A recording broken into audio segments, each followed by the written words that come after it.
so much. I love you so much. I love you so much. I love you so much.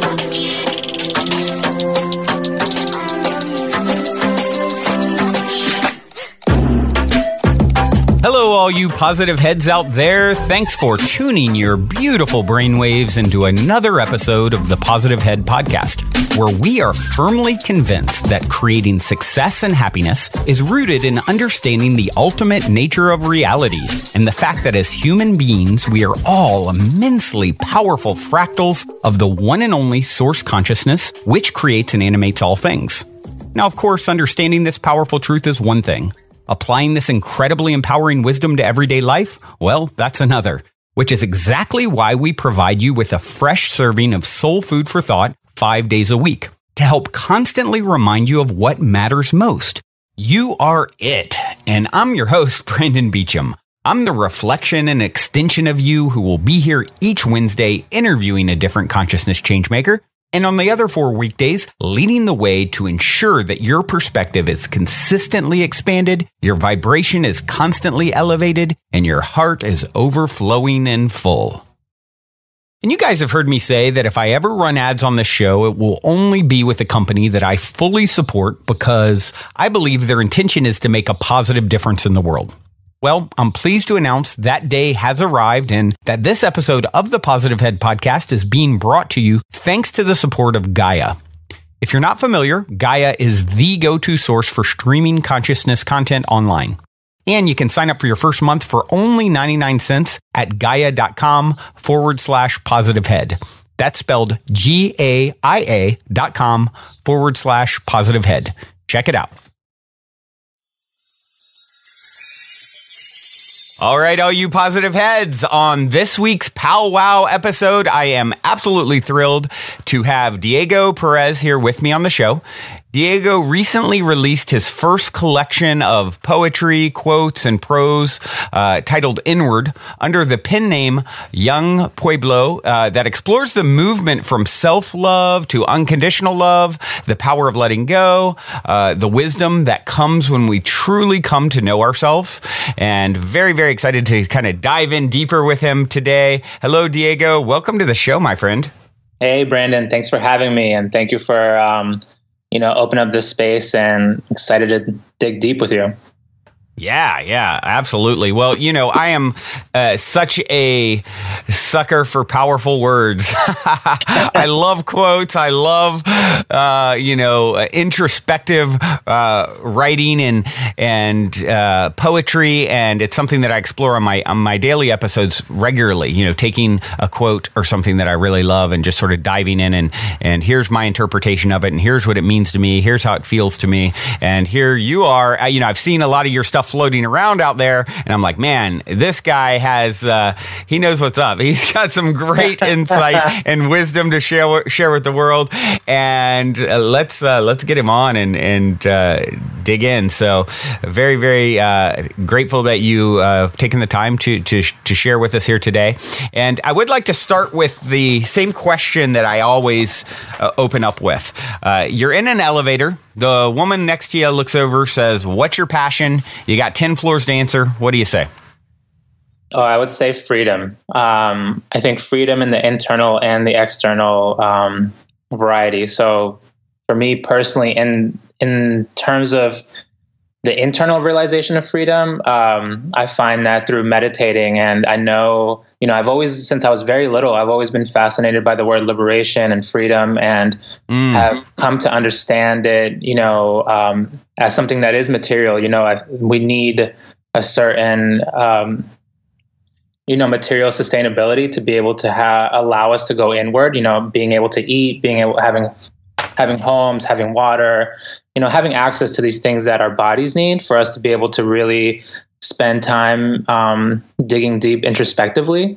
So to me, both go hand in hand, that internal freedom and that external freedom. Our world has a lot of changing that it needs to do for it to really be in balance, for there to be really a substantial shift so that we can have a global peace. And it's a beautiful thing, because I think a lot of what we see happening around the world, this big sort of explosion in self-love and wellness, and though, it's not all perfect, it's a sign that humanity itself is taking a step inward and starting to realize both of those freedoms. Beautiful. Yeah. You throwing out the word liberate or liberation there makes me think back. I had a band many, many years ago called Kundalini. And one of our first fan favorites was a song called Liberate. And I also love, there's an album by Snatam Kaur. I'm probably butchering the name, but it's such a beautiful album and song called Liberation's Door. And so there is a lot of power in that word. And, speaking of the power of words, I'd love to hear a little bit about your story, how you got here. Of course, Yung Pueblo being your pen name, and, kind of what's up with that, where that came from, and maybe you can give us a little background. Yeah, definitely. So like you said before, my real name is Diego Perez. And I've chosen to write under the name Yung Pueblo for a number of reasons. One, it is a real sort of ode to hip hop. I grew up in the inner city in Boston, and I came to the United States back when I'm originally from Ecuador, and I came with my family back here. I came to here when I was about 4 years old. So in a lot of ways, hip hop really raised me. But really, when I think of the name Yung Pueblo, it literally translates to young people. And something that I've learned over time is that humanity is really growing. And especially if you examine us as a collective, if you look at us as a collective, there are a lot of things that we're trying to learn. If you think back to when we were children in kindergarten, what were our teachers trying to impart on us? They were really simple things like, cleaning up after yourself, not hitting each other, telling the truth, being kind to each other. Now, if you take a look and you see us, as individuals, some of us may be able to do these things, but as a grand collective, as taking humanity as one, we really don't know how to do these things at all. We don't know how to clean up after ourselves. We're constantly hitting each other, constantly at war, and we don't treat each other well.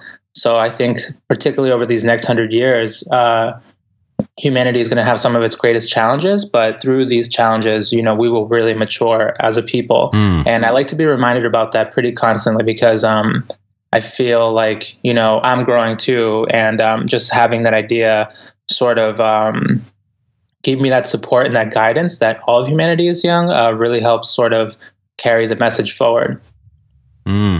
Yeah, that's powerful, because, we're so quick to judge ourselves, judge others, judge the world, judge other countries, it's on and on and on.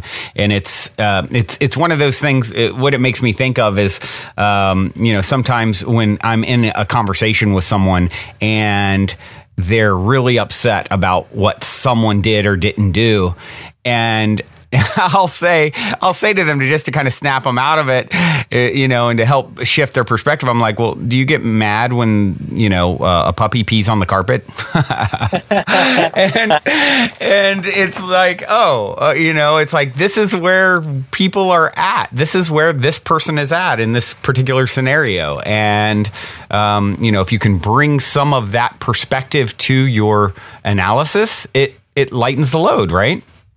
Yeah, and it really helps to understand that, for the most part, everyone's trying their best, and our strengths are in very different places. The giant spectrum of sort of human character and human ability is so different that we may think, some of us are behind, some of us are forward, but we really are just so strikingly unique that, in a lot of ways, everyone's in the same place. Like, we all feel sadness, we all feel tension, we all feel happiness and pain. And that's one of the things that I really like that Jiddu Krishnamurti really highlighted in his writings, is that, fundamentally, the contents of the human mind may be different, but the structure of the human mind is really the same across the board.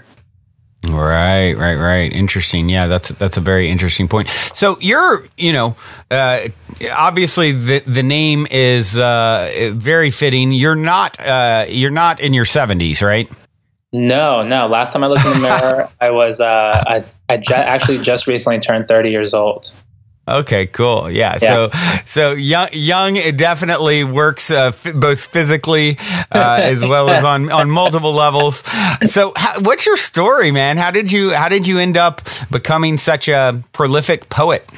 Yeah, so I actually definitely never planned to be a writer. My background really is in organizing and community organizing and youth organizing. I started back when I was about 15 years old, and this is sort of what drove my sort of interest in the idea of liberation. And this was back in Boston. I was part of this group called Boston Youth Organizing Project. It was youth led and adult supported, and the young people really had all the power. And we're thinking, we're talking like high school kids from all grades, and just working together to literally change our schools and our city. And we were a really, really effective group. And I learned a lot. I learned how important it was and how possible it was to change our material reality, literally changing our external environment, changing laws, getting more resources to certain places, and really seeing substantial differences that we could enact in the world. But one thing I was noticing was that, there was still a lot of work to be done, and we weren't really fully winning. The world at large was still largely struggling. There was still so much internal and material misery that was happening. And as I grew up, I eventually got to the point where I ended up doing a 10-day Vipassana meditation back when I was about 24 years old. This was July 2012. And that really shook me open. I think after meditating for 10 days, I really got a good look at the internal dynamics of liberation. And that sort of just built a bridge between the two. And I saw how necessary the two were for either to happen. And after understanding that, liberation really has a powerful, it's an inside job primarily. And the more we liberate ourselves internally, the more we know ourselves, the more we can really cultivate our inner peace, our happiness, and mental freedom, the better we can effectively change the world. And I think, about after a few courses, I knew that I wasn't enlightened or anything like that. I was, definitely someone in the middle of the road. But I felt that there was some things that I was learning, and that what really struck me intensely was that real healing was possible. I had always dealt with a lot of depression and sadness throughout my life, even from when I was a young child. And it was always something that weighed in the back of my mind, and sometimes in the front, would totally consume my mind at times. But after I started meditating seriously, a lot of these depressive patterns were released. And, I still feel sadness from time to time, but nowhere to the same intensity as before. And what I started really seeing was like, wow, you can really heal yourself. And this healing is directly connected to global healing. So I knew that I had picked up a few insights, and I was changing myself for the better, and that I should start writing. I should start sharing some of the things I'm understanding about emotions, about love, about how to be a better human being. And I knew that even though the things that I understand may change, it's still worthwhile to even, hopefully inspire even one person to understand that, real healing is possible, especially if you start reclaiming your power and just sort of take that ownership over your happiness and start doing that inner work. And from there on, I just kept writing and figuring out my voice, and the Instagram platform was just really perfect for what I was trying to do. And combining, essays with the short pieces that most people see, it was really a powerful way to just reach out to a lot of people, and it's really taken off from there. It's been a beautiful journey so far, and in some ways, I feel like I'm just getting started. Yeah, I definitely feel like you're just getting started as well. And, with a Vipassana silent meditation retreat, I mean, that's a pretty intensive, journey. For those of you who aren't aware, it's what is it? You spend about 10 days in complete silence? Yes, 10 days, and you meditate for about 10 hours a day. and Wow. it's definitely very intensive. It's difficult. There's no way around it. It's not like a we call it a meditation course because it's not a retreat. You're not being pampered, and it's not a light Right. schedule. So you go there and you're literally doing, it's like a psychic mental surgery on your mind, and you're, opening up the subconscious and releasing a lot of these very heavy patterns that have been, dictating your behavior and also, adding to your misery. But, But you learn a beautiful, powerful, ancient tool, and you're sort of held within a very beautiful container. There are wonderful teachers there, and there's also our main teacher, S.N. Goenka, who gives you the technique, and it's a wonderful environment. I've done a number of meditation courses in the Vipassana tradition since then, and it's really, when people ask me, how do I heal myself? How do I let go? Well, I always tell them, I do Vipassana. That's really been my medicine. Yeah. Yeah. I know I have a number of friends who have went through, of Vipassana, and they all came out the other side, just saying the same sort of thing. It's not easy, but so powerful. And isn't it where you can, they're free, or you make a donation or something like that? Isn't that how it's set up? Yeah, it's cool. It's a pretty amazing organization. I mean, now in California, there's 3 centers. Around the United States, I think there's about 10 or 11 now. And around the world, there's about 150 centers, and they're all under the S.N. Goenka tradition. And Goenka really wanted to give Vipassana the same way the Buddha gave it, which was free. And the only thing we do accept, or the organization accepts, is if you finish the course, if you complete a 10-day course, then you can donate according to your means. And that means, one time and if you don't donate anything at all, no one bats an eye. It's not necessary. It's not demanded. It's not even, forced upon you in any way whatsoever. And it's really beautiful because I've gone a few times. I think twice I've gone, and I paid nothing because I had nothing. I was, at post-college, had no job, and had nothing to give. And then since then, I give what I can and what makes sense for my family. But it's really beautiful because it allows for, obviously, taking 10 days from your life is not easy, trying to separate that time, especially with the difficult sort of like 9 to 5, capitalist driven work environment. It does take a lot of effort to separate that time for yourself, but my goodness, once you do take that time for yourself, the benefits are just immensely tremendous. And knowing that, money isn't really an issue. Once you go there, you get a room, you get fed, and they give you this amazing technique, and then you're free to go and, live your life, and hopefully a little bit happier. Wow.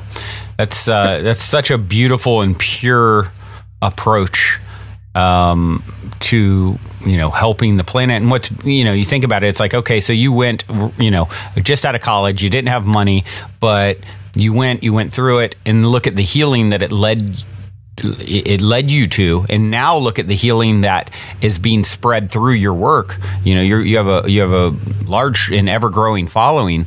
It's just such a beautiful example of ROI, ripple of impact that is outside of the monetary system, right? And I love it, man. Yeah, and I love the way the organization is set up. It's in a very, the technique is the same in any, you can go anywhere in the world and the technique is the same, but the organizations run themselves. They're individually funded by the meditators who are in the area. And, it's totally not for profit, and it's a very anarchistic system. There's no like global organization that's running each individual center. They all really run themselves, which is it's awesome to think that anarchism works. Yeah, it's a beautiful thing to think about. Also, that idea, that concept of a non-traditional model, not only as far as the financial model, but there's no hierarchical sort of system that I feel, even with my own business, is something that I'm employing a organizational structure that's outside of the typical piss down, kiss up, way things work in business models. It's like there's a model called the holacracy that I'm implementing with one of my business endeavors, and I'm real excited about it. And so it sounds like it's touching on some of that as well. Diego, what I would like to do, if you're game, and I think you are, why don't we explore some of your writing? Let's explore some of the quotes, passages that you feel, the way I like to approach all of these things is like, what do you feel wants to be heard now? What is timely with the people who will be hearing this, and with what will have the greatest ROI, and using your intuition. And of course, I've also bookmarked a few here of your quotes that I personally like as well. So, but maybe we could start with, if there's something that you feel called to read and discuss. Yeah, I think if you don't mind, I would love to read a few of the short essays. I think a lot of people are accustomed to seeing the very short pieces that I like putting forward, which are, marvelous. I love that people are interacting with it, because I'm a big fan of the minimalistic style. But a lot of things that people don't see, or who don't have my book yet, there's a lot of really good essays that go into things a little more deeply. So I'd love to read one of those really quickly. Oh, I'd love that. Yeah, absolutely. Great. This one's on page 106. I'm going to start now. We live in a unique time where fear-driven and hateful emotions are coming to the surface so that they can be completely released, so that we can create a new world where institutionalized forms of harm are no longer a factor in our lives. As it works for the individual, it also works for the collective of humanity. We can't heal what is ignored, nor can we live happily and freely if we continue running away from our own darkness. Personally, my faith is in people.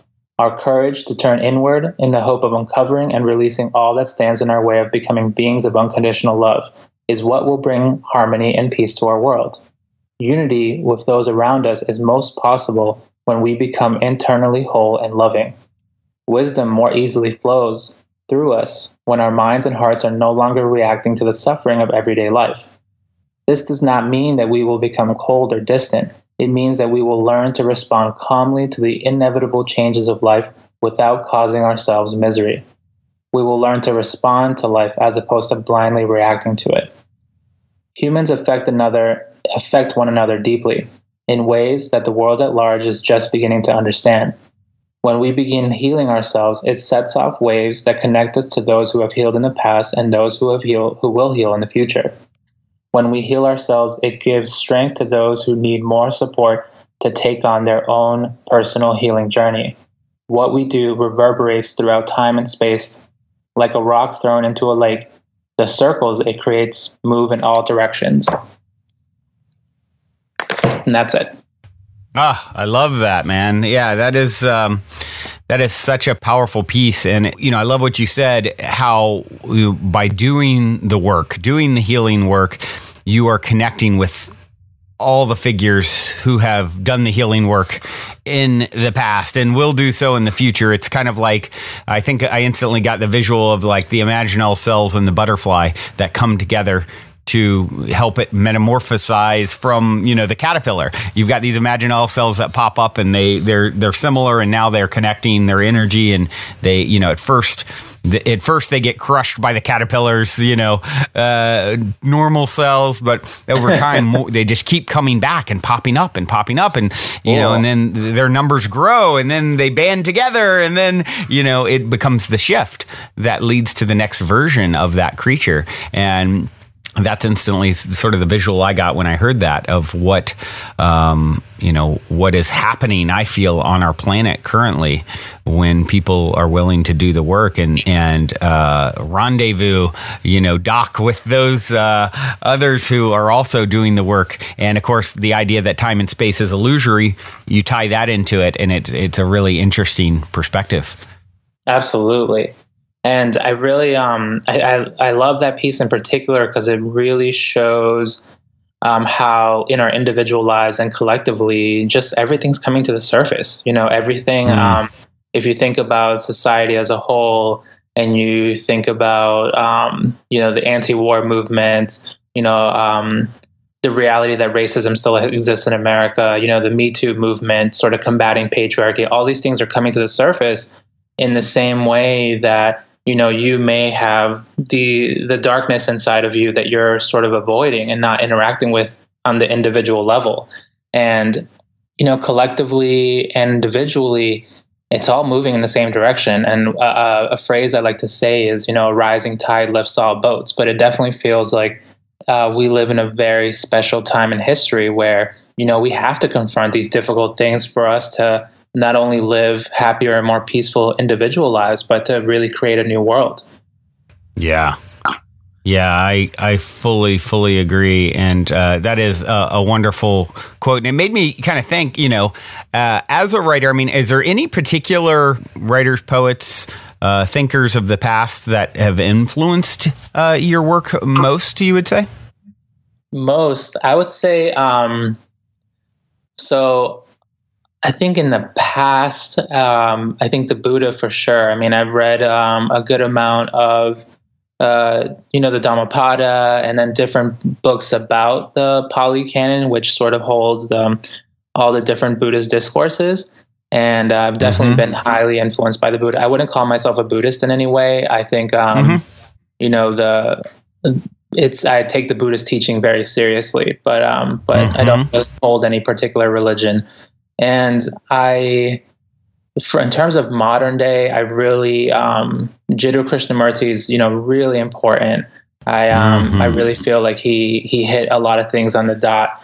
And I've been reading this book about the life of Dipa Ma, which is another Buddhist lay practitioner, and she was really, really powerful, very, very highly developed, and was really striking. I think in terms of people from like this century, I know the teacher of Goenka, Sayaji Uba-Khin, has some really powerful writings, particularly this one piece called What Buddhism Is, where he gives us like really long lecture about all the different sides of Buddhism, especially, there are so many different strands of Buddhism. So really thinking about the original Buddhism that the Buddha set forward back when he was alive.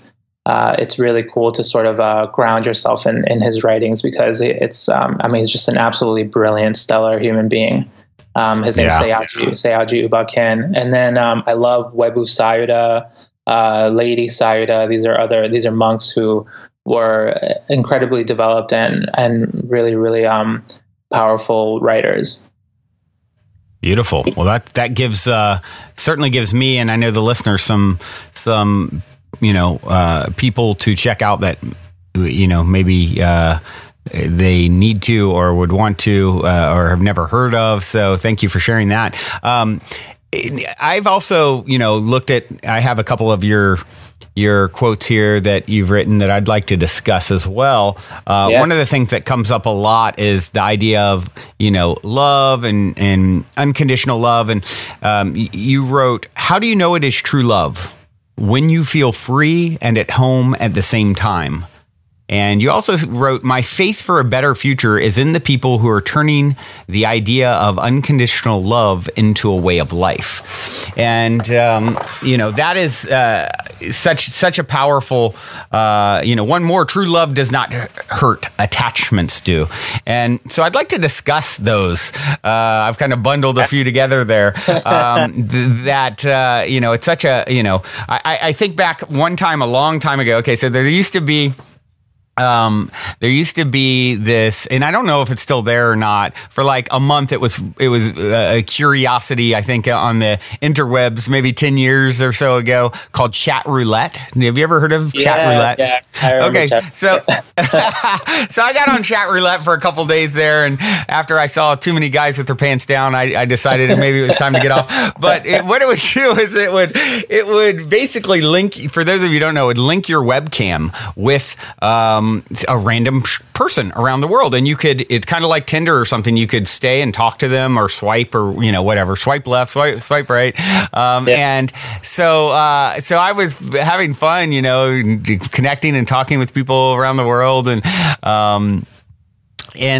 once I came to a page, and it was like there was all these like pentagrams and satanic Bible and all this dark, kind of satanic imagery on this person's webcam. And he said, and then as soon as I was on, I was like, if you answer this riddle, your soul will be saved. And so the riddle was, what has no conditions but one condition?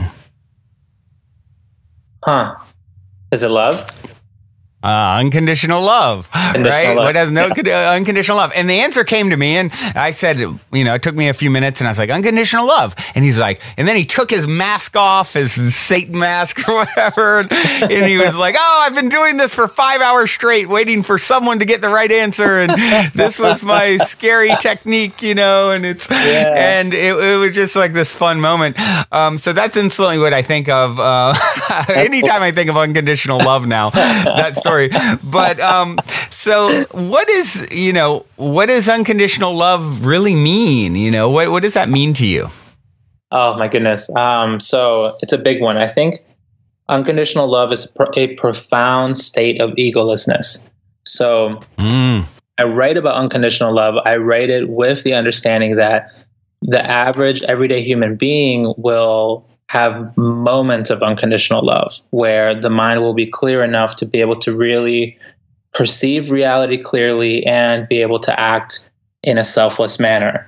But to live fully unconditionally, to lovingly unconditionally would require a great amount of work. I think when we think of unconditional love, I would think of people like the Buddha or Jesus, or people who, are fully highly developed and, have completely purified their minds of all cravings so that they no longer feel misery or have ego. Because it really is a lot of the tension that comes from our cravings and our reactions that create our ego. So It's when the mind is actually balanced and calm that that unconditional love can really come forward. And I really feel that unconditional love is actually very innate in the human being. It's actually our true nature. I think a lot of times people will say that greed and fear and hatred, it's human nature, but I would say no, that's actually human habit. We're habituated to think in these ways, and when we actually start releasing these heavy patterns, the natural, innately and very naturally, there's this emergent love and compassion that comes forward from our consciousness. So I really feel that, with a lot of work and a lot of effort, with different techniques that can help us clean up our subconscious and clean up all these different patterns that are really limiting our happiness, unconditional love can move forward and, really help us lead better and happier lives. Yeah, absolutely. I fully agree. And, I like how you said it here. How do you know if it is true love? When you feel free and at home at the same time. And having, I think instantly of sort of like romantic partnerships and things like that. The idea of wanting for your partner what they want for themselves, not needing particular conditions. Well, I love you, but I love you if it's, and I feel like that's something that's being challenged in a lot of more conventional style relationships as people become, less ego-centered and also more secure in their own self. having those sorts of relationships where it's, hey, I want for you what you want for you, instead of experiencing jealousy and things like that. The opposite of jealousy, compersion. And, I'm sure you're familiar with it, Osho's writings and teachings. And of course, he's been extra controversial lately because of all, this new documentary that's come out on Netflix, which I found very, Wild Wild Country. And I found it very fascinating because he's such a powerful teacher on some levels, but the way I view it is he kind of, we talk about unconditional love, moving into this egoless state. I feel like the issues there was he still had a lot of ego energy to process, even though he was this powerful, teacher and understood a lot of this stuff, and on a level that I feel like few do. I'm also one of my favorite quotes. The ego is, we teach best what we most need to learn. Mm-hmm. And I feel like that's something that was definitely going on there with him, as he, had his process play out so publicly and dramatically. But, he talked about, if you love a flower, don't pick it, because if you pick it, it dies and it ceases to be what you love. Let it be. It's not about possession. Right. It's about appreciation. Not letting love just be this energy that you are, that's overflowing from you, no matter who is there.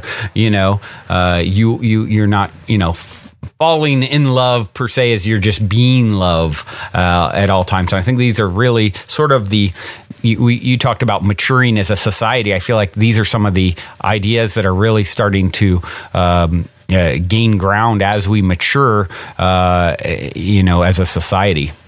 Yeah, I definitely advise that whoever's listening, you got to watch Wild Wild Country. It's one of the best documentaries I've seen in a long time. I've never been so enthralled by, a 6 hour anything. So, right.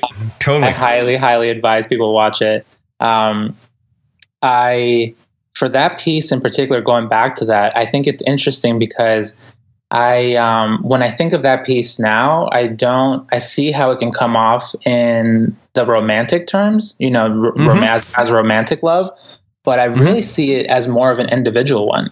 And I think the next time I post it, maybe in a few months, I'll write about how I actually meant to put that as, it's supposed to be about what you feel with yourself in these moments where unconditional love actually is coming forward in your mind, because there are these moments where you're doing your introspective work, and love can really sort of come forward to the surface of the mind, and there's that freeing feeling of not wanting more. And I think in a lot of ways that's love, just like when you can be without wanting more, and you feel that freedom of just, here I am, this is like, I'm just observing purely in this moment, and you really feel free and at home. And a lot of times someone asks me, when do I feel most at home? And it really is, a lot of times when I'm meditating, and, there are these moments where, ego really subsides and you're really observing purely, and the love just comes forward, and it feels, it's almost like love and awareness, are the same things at times. And I really, I think that piece, it's interesting how it has become a very popular romantic one, but it really was, for the individual. Interesting. Well, and it's all mirrors of, different, sort of facets of the same conversation. So it's interesting. Yeah, I wasn't even aware that that's something that people had grabbed onto with it in any way, shape, or form. It's just something that sort of popped up for me because it is a theme that I'm sort of passionate about. And, some of these, I'm a fan of, like, Christopher Ryan, who wrote the book Sex at Dawn. I'm not sure if you're familiar with him. He has a... Yeah, he has a TED Talk out there where he talks a lot about some of these, unconditional ways of approaching, relationships. And we won't dive deeply into that or anything, but that's something that comes up to me when I think of unconditional love, and, one of the other things that, of course, in the same wheelhouse that you talked about, you said loving yourself is not selfish. It is essential to your well-being and to the well-being of the world. And you also said your self-love is a medicine for the earth. And that's something that I talk about all the time as well. It's, I feel, that we all have very unique paths and sort of to-do lists when we incarnated here in 3D reality. But at the top of everyone's list, I feel sort of a go-to for all of us souls in 3D is learning self-love, because without self-love, without really getting that piece, you're sort of, you can only do so much that's going to benefit yourself and those around you, because it's like you're operating from a state of you're incomplete if you're not, if you haven't found your path to truly falling in love with yourself. And I even have had these conversations in the last few days with, I think of an amazing friend who just is doing so much amazing healing work, but he's really struggling with like romantic relationship and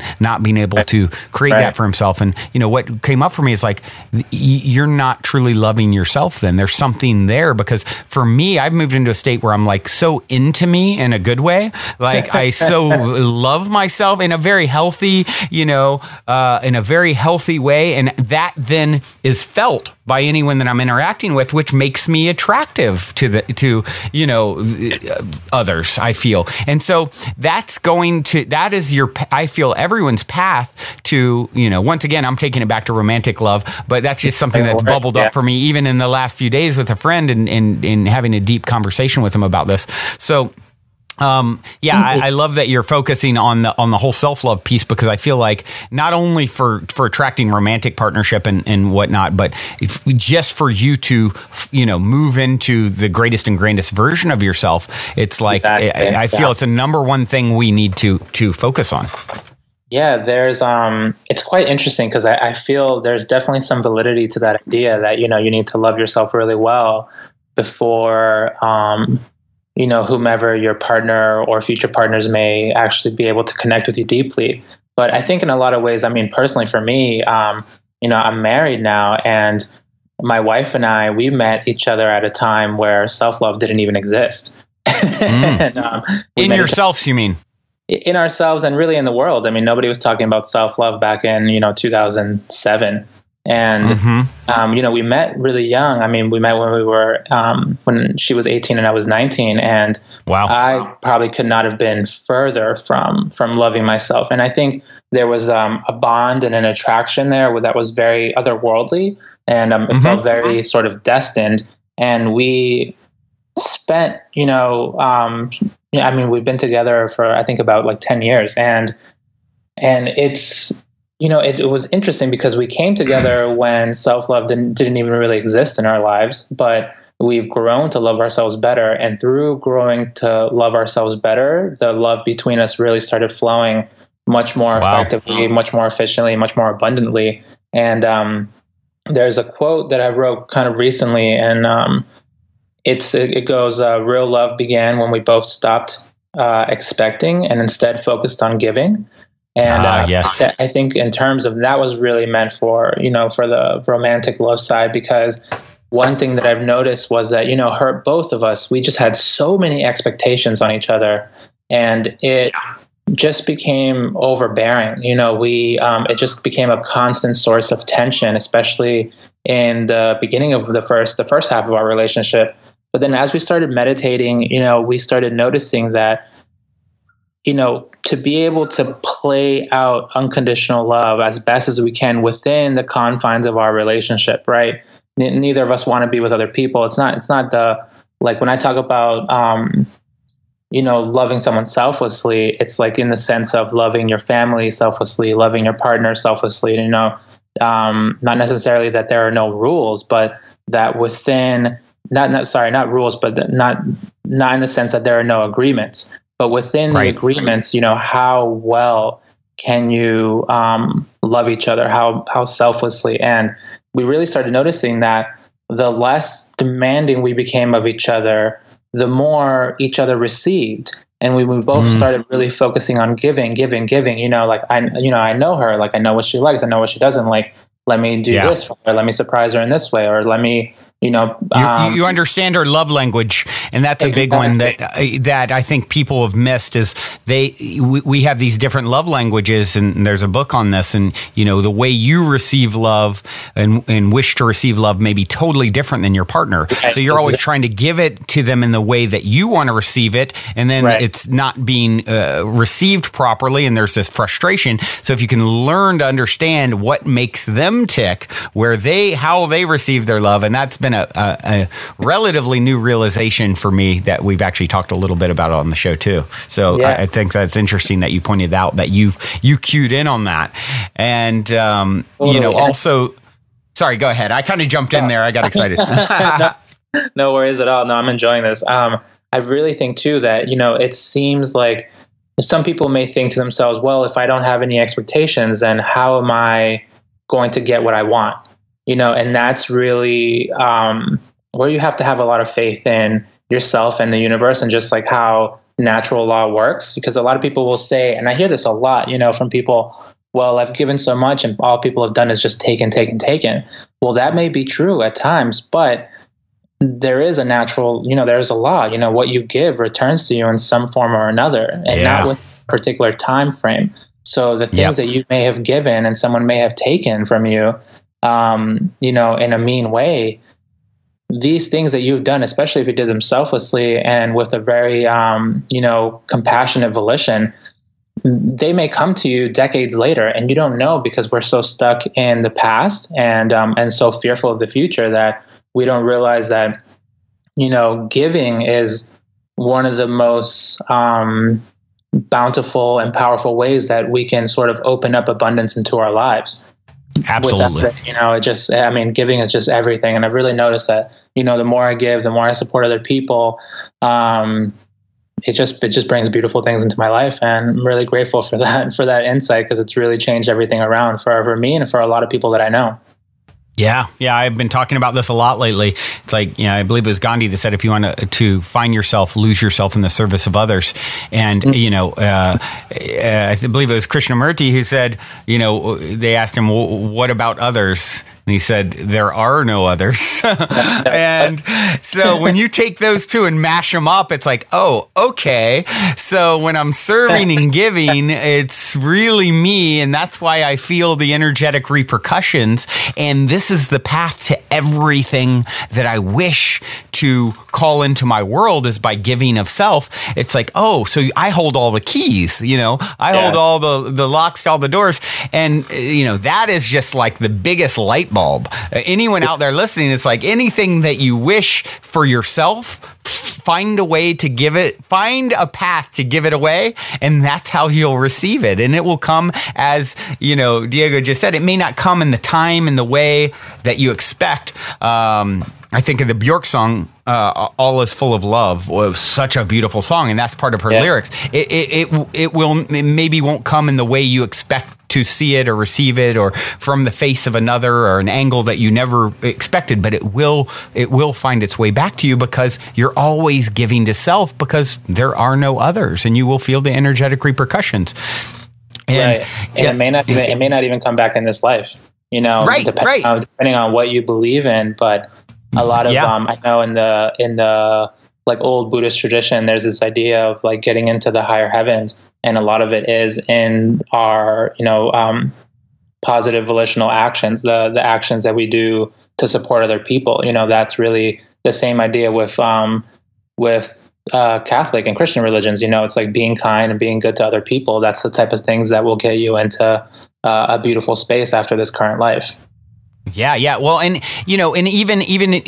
that's a great point. Like, okay, so when does that show itself back to me? But, just the act itself of giving, instantly you notice how good it feels to move into that space right then and there, much less the future it coming back in some other way to you. It feels amazing when you move into that space. And it's something that I've really focused on, becoming more and more. Yeah. So I'm so glad you brought that up, because, and that's, and let's say you're an atheist, right? And you don't necessarily believe in any, life beyond this one. Well, what you said hits it on the dot. You get repaid immediately, instantaneously, do you feel the positivity of having given in your own mind? In the same way, when you harm another, you're literally harming yourself. And why? Because the moment that you harm someone, to even be able to harm someone, you have to generate such intense mental negativity, such intense tension, to be able to go through with that action, that you are literally creating more and more bondage for yourself. You're literally, pushing yourself further and further away from your own freedom, from your own happiness. Even the idea of revenge, how much who does revenge really punish? It punishes the person who is continuing to have these hateful, sorrow-filled thoughts that just drive them into such miserable actions. And, these things are really, so when you harm another and how that comes back to you, you harm yourself. But not only will you immediately harm yourself, but it's something that will come back in some form or another in the future as well. Yeah. Yeah. It's like, holding on to anger or any of those emotions and energies. It's like drinking poison and, expecting the other person to die. You're holding on to it. You're doing it to yourself. And, I also wanted to speak, you were talking about how you and your wife met at such a young age and self-love wasn't present. And I think that's a really powerful point, because I've been talking a lot lately about, this idea of fall in love with yourself and then see that reflection show up externally when you really don't need it. But as with everything, there are many paths, right? And there's probably a lot of people like yourself who, had that cosmic connection. You're meant to come together and grow through that process together. And it's sort of like, good on you, because you sort of, luck isn't, I don't really believe in luck, but fortuitous that you get to have that type of a journey with your partner, where it's like, not only do you sort of find yourselves individually, but together, and then the growth that comes from that is also taking you on the same path still. Because sometimes as someone's growing, you're growing in different directions, and there's forks in the road and you split, right? And so what a beautiful setup. There certainly must be a powerful cosmic connection and some real soul family, soul contracts playing out for you guys to come together at such a young, tender age, and, to still have gone through all the growth that you've went through, and to be together. Like, that's a beautiful, beautiful path. So I just wanted to make that point.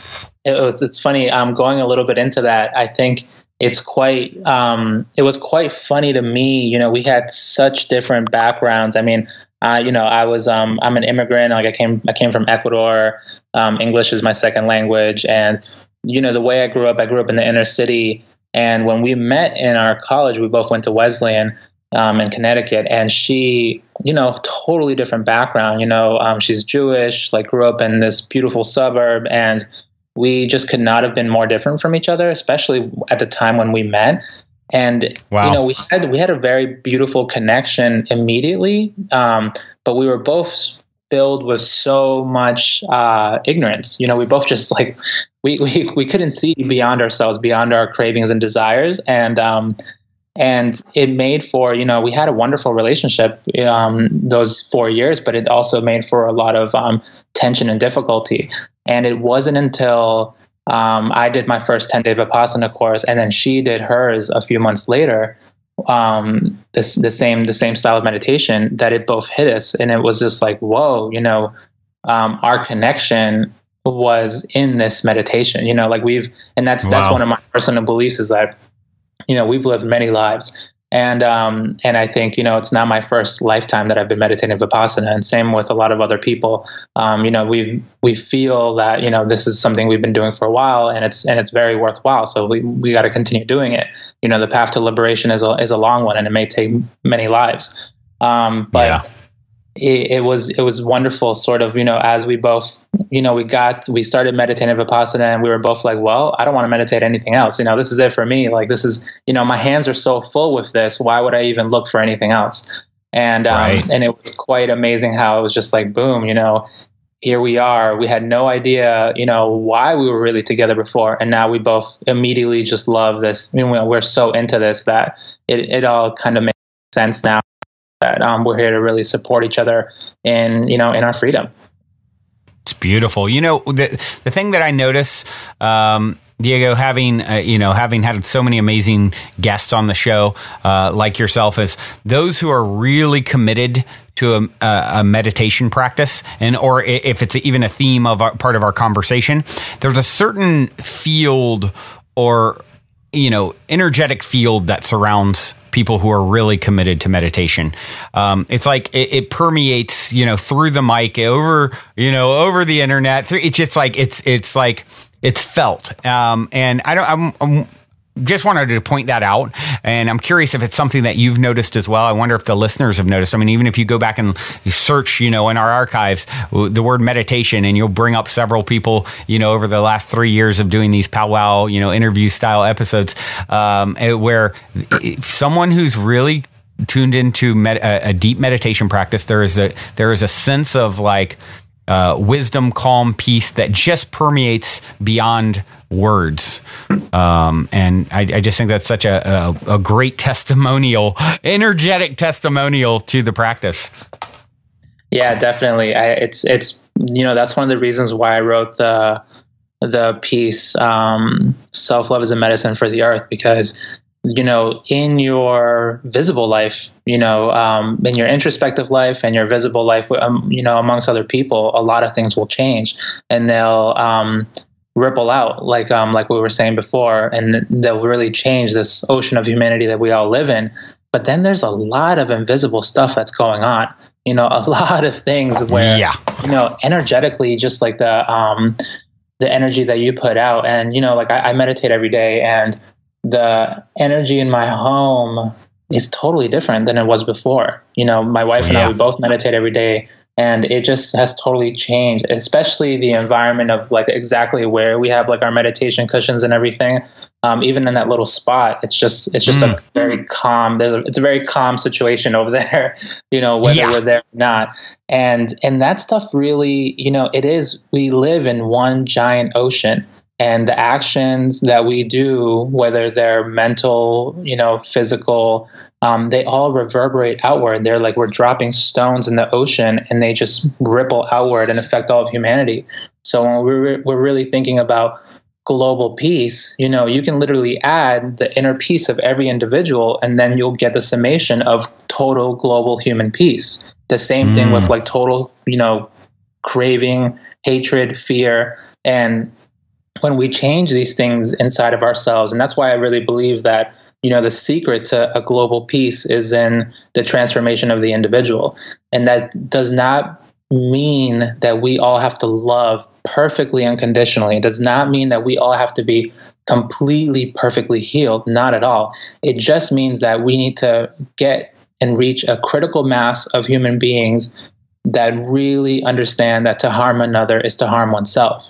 And once we sort of reach that critical mass, then it'll really make a shift in our global situation. Because when enough people understand that to harm another is to harm oneself, you're really going to see a drastic difference. People just will not want to harm each other, and that's a lot of what we're doing today. Yeah, I call it the good kind of selfish.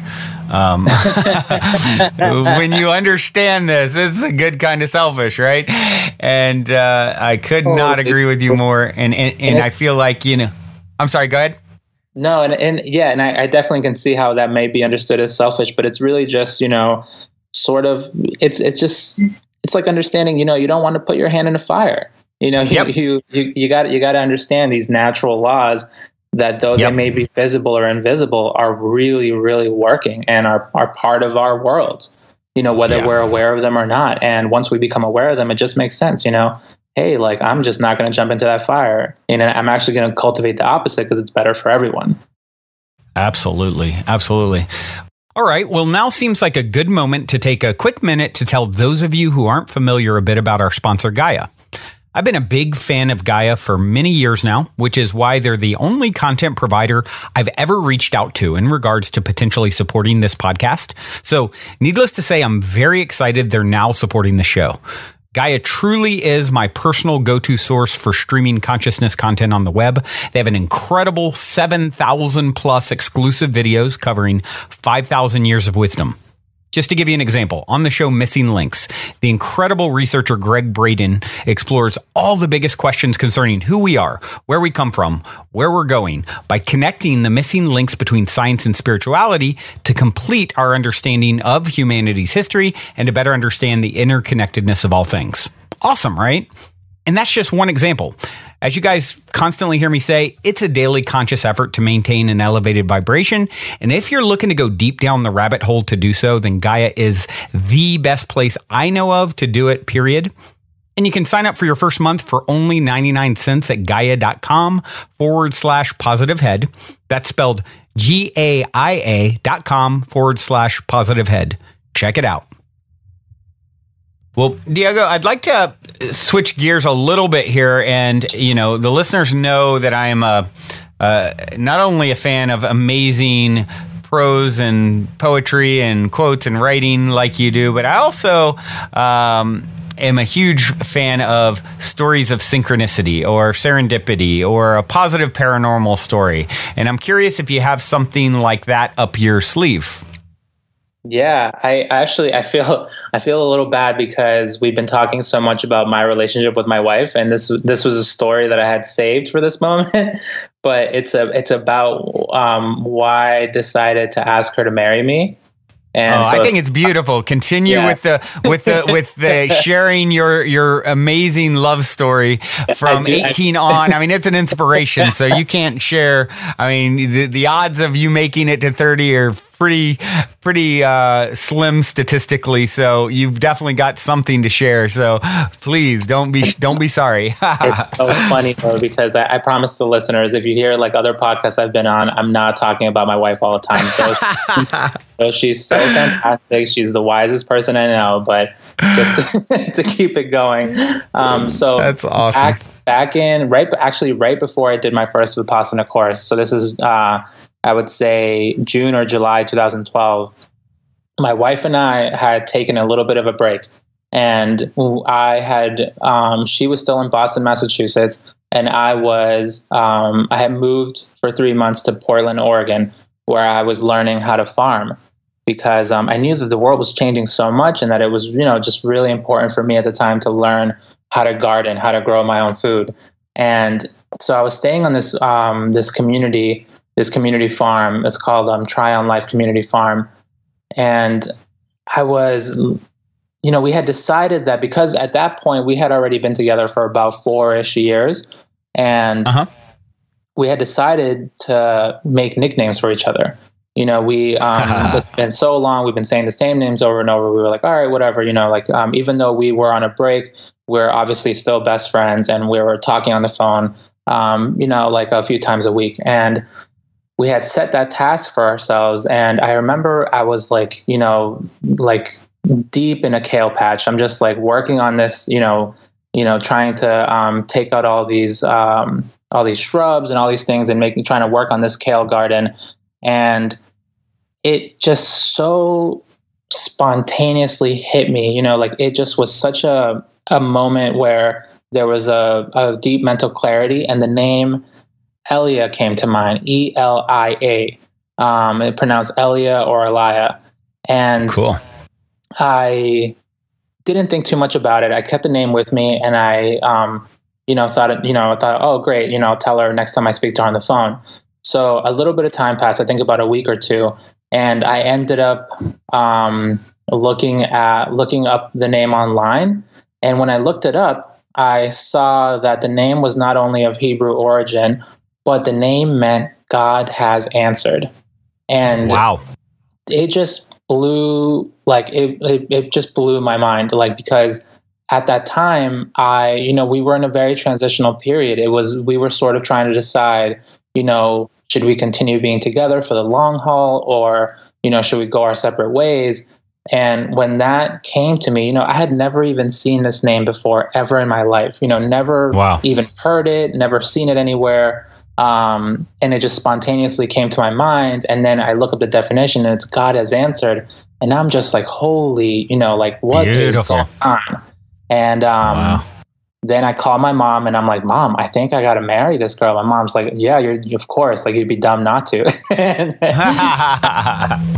And then, yeah, I get back to Boston, and I think like a week after I get back, I just, ask her if she wants to, take on this forever, just go through it the long haul. And she was down, so it was really just a very serendipitous, very beautiful moment that we both really, were really awestruck by. We were just like, whoa, that's very, pretty amazing. Yeah, that's a powerful, not only is it a beautiful sounding nickname, I expected you were going to say something like Squishalufalus or something, I mean, you came through with this beautiful, sounding word and name. And then for it to also have that meaning and to be tied to her ancestral heritage is wow, that's beautiful. I was in such a moment of shock. I was like, what the heck is going on here? I was like, I felt like the universe was just playing games with me at that point. And I was like, all right, well, this is it, and I knew it totally matched up with my feelings. And yeah, now it's, still together. Inquiring minds want to know, do you still use the nickname? Yeah, I think occasionally we do, for sure. Beautiful. You didn't get any bad marks here in the final moments of this podcast by still using the nickname. Diego, you are amazing. This has been such a wonderful journey to connect with you and to ponder all your amazing insights and work. And I know that the listeners are going to be curious to know how best to connect with you, where they can find the book, anything like that you'd like to share now would be a good time. Yeah, first off, thank you so much, Brandon. This was so much fun. I got to give it to you. I've done a few podcasts, and you're fantastic, man. Thank you so much. I think so. The best way. So my book is called Inward. And it's under the name Yung Pueblo, which is YUNG space PUEBLO. And if you search that on Amazon, it should pop right up, Inward Yung Pueblo. And that's also Inward, INWARD. And it's on Amazon Canada, Amazon Europe, Amazon UK. And for people worldwide, not in those countries, you can go to bookdepository.com and they have free global shipping there. And cool. If you want to connect with me on the everyday level, I'm on Instagram is the best place to see what I'm putting up daily. And there you can find me under YUNG_PUEBLO. Beautiful. That's it. Yeah. Beautiful. Well, I do have one last question for you, Diego. And that question is, in 60 seconds or less, what is the meaning of life according to Diego Perez? As far as I know, it's to cultivate your freedom. I think it's, and that means, being a good person, doing what you need to do to be free. And a lot of it is, finding a technique that will really help you heal yourself. Letting go isn't easy. And a lot of what we do need to let go of is our old conditioning that limits our happiness. But the best way to let go and really cultivate that freedom is to find a technique that really meets you where you're at. And it's something that's good for you if it challenges you without overwhelming you. Find that sweet spot where it's difficult, but it's not too difficult. And there's a lot of great things out there, but just find something and use it to your advantage. What a wonderful perspective and piece of advice. You are a beautiful, amazing reflection, my friend. Thank you so much for taking the time to connect and share. And I look forward to continuing to follow your work and connecting in 3D, perhaps sooner than later. I might try and make it down to San Diego for your next talk that you're giving. And since it's not too far away, and if not there, sometime soon thereafter, I'm sure our paths will cross. Definitely, brother. Thank you so much. And thank you to everybody who's listening. So much love to everyone. Excellent. Until next time, journey well, everyone. If you have enjoyed this positive download from our hearts and minds to yours, please take a minute, give us a rating or review on iTunes. Since iTunes is the holy grail of all things podcasting, your good reviews help us to reach more listeners. Also, we would be extremely appreciative if you would tell your friends and family about the show. Our sincere intent with the Positive Head podcast is to spread positivity to the world because Well, because we're selfish, quite honestly. I say that jokingly, but really only halfway joking. I'm referring to the good kind of selfish based on the knowing that we all get what we give in this life, because when we give, we're actually always giving to extensions of self, since we're all really one in the same consciousness, just in different bodies. So if you want to be a good selfish along with us by helping to spread the positivity, by all means, please proceed to shout about the Positive Head podcast from your rooftop. Otherwise, as you continue on your fabulous journey in this 3D reality, be sure to remember this. As long as you ain't dead, you're already positive ahead. Journey well, everyone, and thank you for being.